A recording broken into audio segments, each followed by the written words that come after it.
Sup Shredders, my name is Logan aka Spiderhands and welcome to an SP Reacts where today we have ourselves a track from an act named Divine Martyr titled Resistance. And if we switch over to here we have ourselves a track on YouTube on the screen, the official music video, and we're going to listen through it from start till finish and we're going to hear what we think.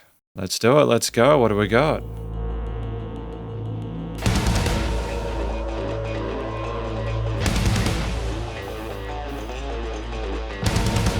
A lot of different sub-layers here amongst the drums.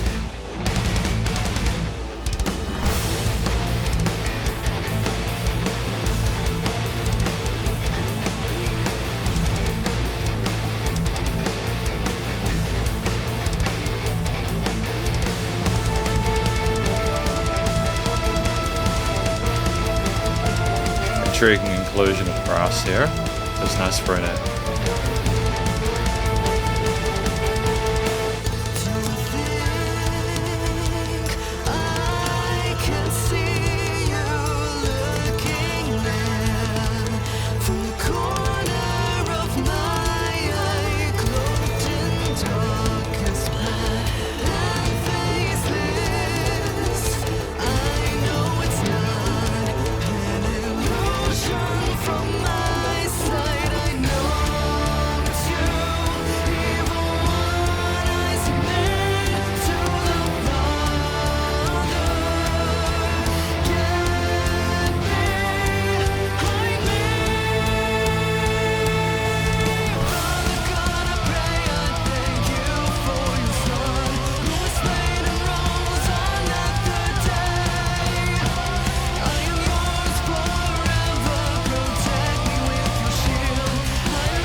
Interesting harmony, so the vocals are like a 4th or 6th or something like that.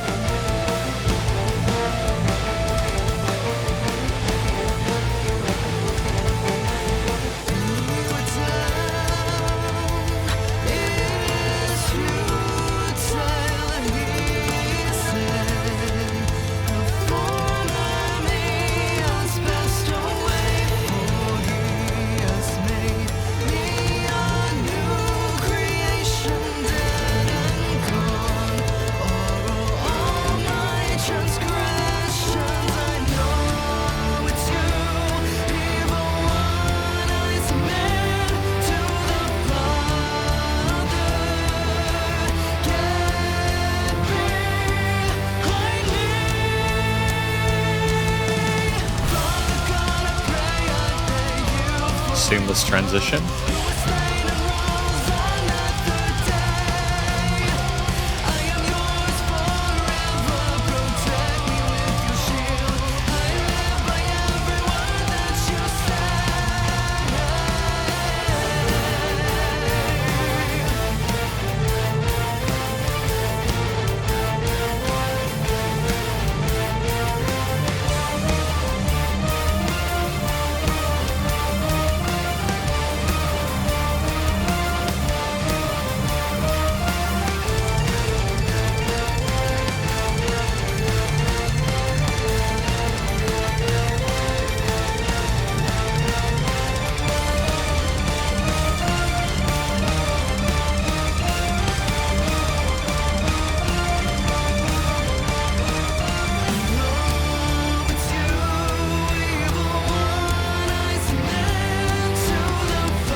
I mean, that was a really cool track.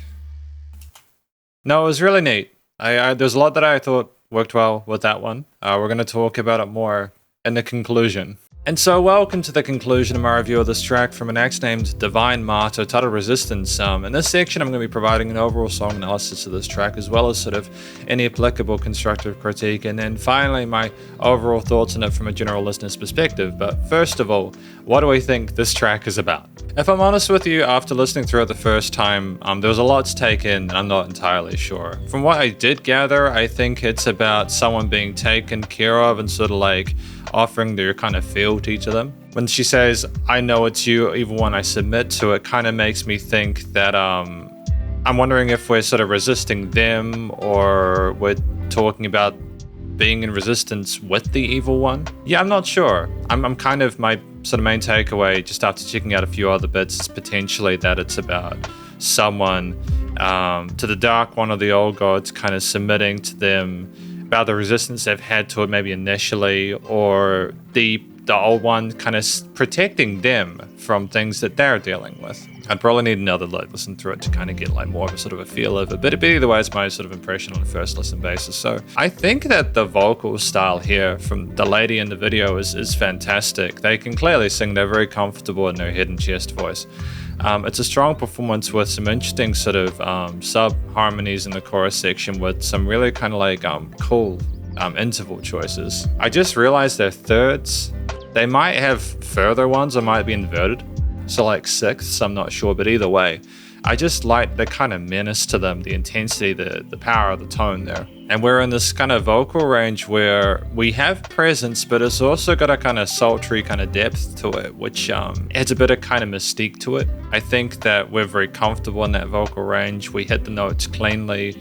And again, it suits the style of music. We need a lot of power behind our voice to sit on top of all the various different instrumental elements within the arrangement. I like they were kind of calling out in those chorus sections to kind of connect to the, again, the darker power that would to call out to them to communicate. It makes sense expression-wise in the subject matter. And I think we also do go up further in our range near the end with like a really high note kind of casting us out. And we hit that really cleanly. And I think we just it kind of infers that we're pocketing from like a range perspective for a lot of it, but I think for a big outro it's really cool. I think that actually could be a guitar, to be fair. I'm not sure though. Honestly though, it's a really cool kind of outro to it. It's epic, you know, the guitar, the leads are in the background there. It's just, it's great.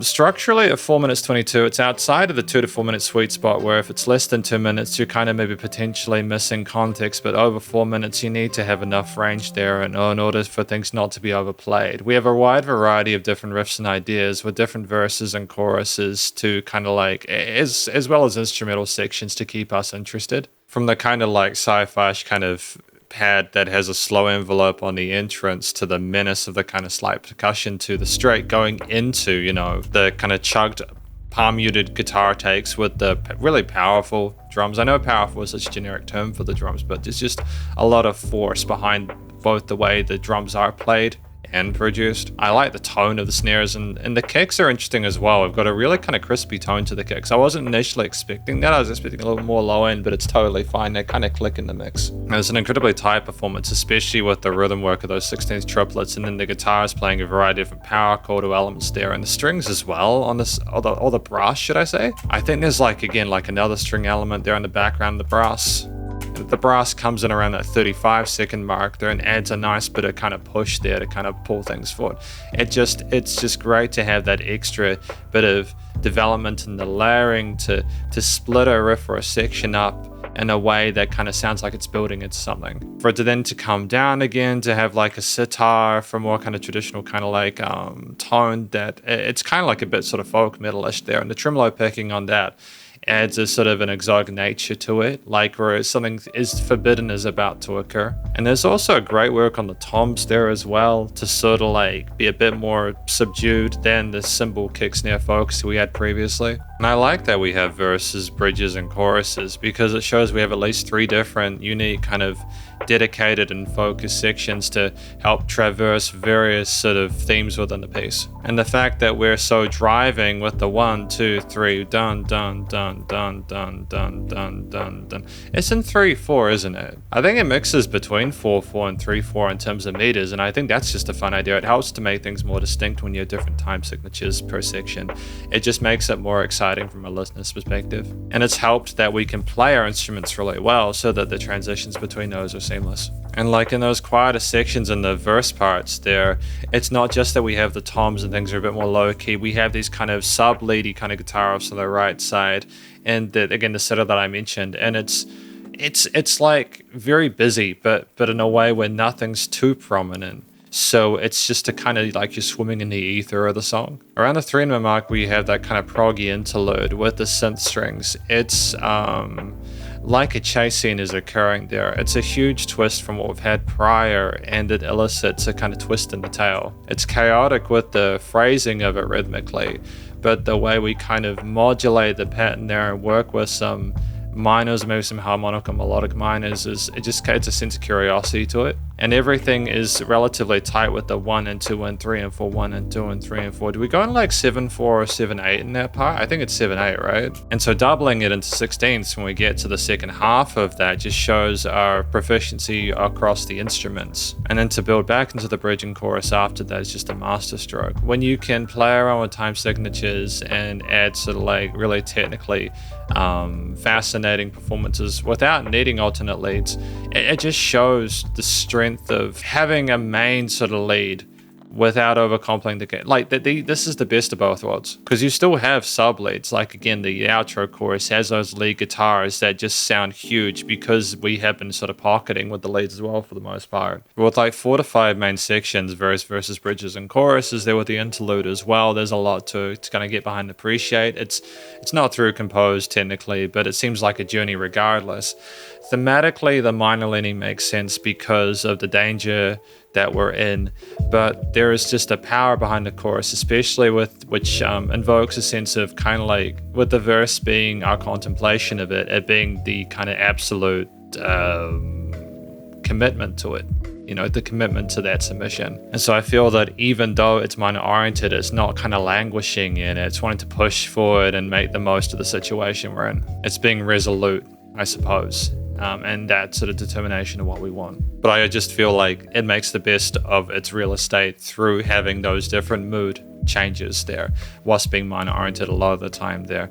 The instrumental layering makes it more sort of interesting with the variation shifts between there, as well as the meter changes.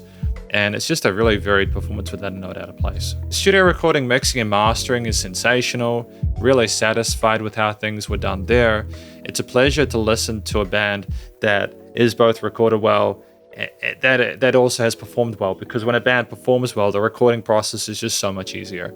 And so you have a relatively good presence to the vocals in the mix.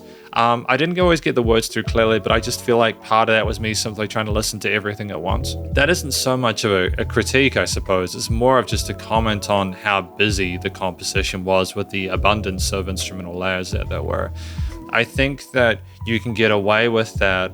It's just understanding that you're not maybe going to have 100% of the audience getting all the context through in that situation. But I just feel like, again, that gives you multiple lessons, right? Part of that is the way that things were leveled. So you could hear all the different elements, partly because of the way they were panned around the stereo field and the fact that there were no weird resonances in the frequency spectrum. Things were well done. They were really competent in post. There was dynamic range. That was handled really neatly. There was like a difference in the intensity between the verses, and we built neatly with a sense of crescendo into the choruses there. And I think that again, the tension of the interlude section was captured well, simultaneously from a dynamic as well as a songwriting perspective or performance perspective and with the chaos of those modulations. But honestly, a really solid performance was captured here. It was nice to have that public bus compression and limiting was handled. And again, it sounds commercial grade. For the genre, I think the leveling was good like the vast majority of the time. It's like Initially, when I heard that brass around the 35-second mark, it was on the left side, and it just seemed like it was kind of above everything else. And then I was thinking, okay, but hang on, how are we going to balance this out? But then we kind of meted everything when we came into that first verse section, and we had the vocals in the center, and it made sense. So I think that the mix makes sense as a whole, and there were just it would have been a difficult track to mix, again, because of the amount of different things that were going on within it, but I nonetheless appreciate the effort put in place by them, and genuinely, it's just a really solid track. There's no applicable constructive critique. Anything I mentioned that could be in that way is more sort of subjective and like a stylistic decision on their part. I just think it's a great first impression to their work, Divine Martyr's work. From a general listening perspective, I really like bands that can make compositions that are this busy, that still stick to the fundamentals of trying to make a kind of a compelling chorus line, and don't overstay their welcome either. I'm sure you could have potentially added more to the end of this, but I'm not sure if it would have been diminishing returns or not. So the fact that they made it 4 minutes 22, that they were able to put this much into that time frame, especially with the meter changes and everything like that, was really impressive to me. So generally just a really positive review on my part of this track from an ex named Divine Martyr, the song titled Resistance. Hopefully you enjoyed it. If you did, please do go show them some love via their various social medias and the YouTube page, and stay cool and stay safe, and please remember to support your local musicians and artists at this point in time, as they need the help more than ever with all the crazy stuff going on in the world. And I'll catch you in the next SP Reacts. Spiderhands out.